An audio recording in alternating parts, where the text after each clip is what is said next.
USA Today Sports San Antonio. The clock struck midnight for Loyola Chicago's Cinderella run on Saturday at the Final Four.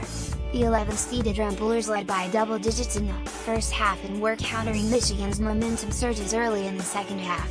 But the Wolverines knotted the game at 47-47 with 7 minutes remaining off a Moritz Wagner three-pointer and several uncharacteristic turnovers followed for Loyola, swinging the game in Michigan's favor for good.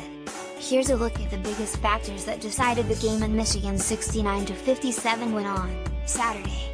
Mo Wagner, 24 points, 15 rebounds, kept the Wolverines in the game in the first half, 11 points, 11 rebounds at halftime, by taking advantage of Loyola's lack of size.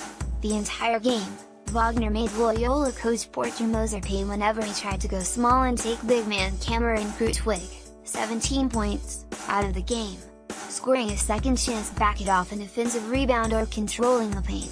But it was Wagner's play against Krutwig and his ability to stretch the floor with three-point shooting that proved to be the difference maker. Michigan and Cinderella run of Loyola was strong second half. Sister Jean, as expected, a big presence as Final Four tips off Charles Matthews' aggressiveness getting to the lane and athleticism against Loyola's quick guards ended up being a huge game changer. He scored 9 of his 17 points in the second half and every basket seemed to be deflated of any momentum Loyola tried to muster. No three-pointers. Counterpunch for Loyola. The fact that Loyola went 1 for 10 from beyond the arc is a glaring stat, but the Ramblers' aggressive offensive game plan worked early on. They had the game in their control when Clayton Custer made the team's first three-pointer of the game with 15 minutes left in the second half. But ultimately, the lack of three-pointers, compared to Michigan's 7, 3 of them from Wagner, ended up making counter-punches all the more challenging.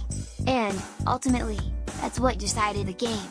In Loyola's 4 NCAA tournament wins, 3 of them close in the final minutes, featured the Ramblers punching back harder when their better-seeded opponents started to surge. That didn't happen in key points in this game. After a Duncan Robinson three-pointer with 10 minutes remaining, Loyola never was able to counter.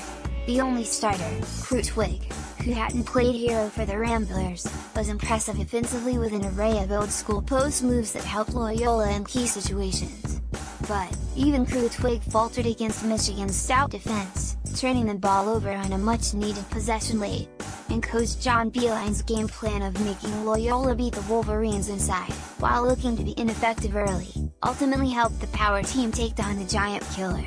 Highlights from the Final Four.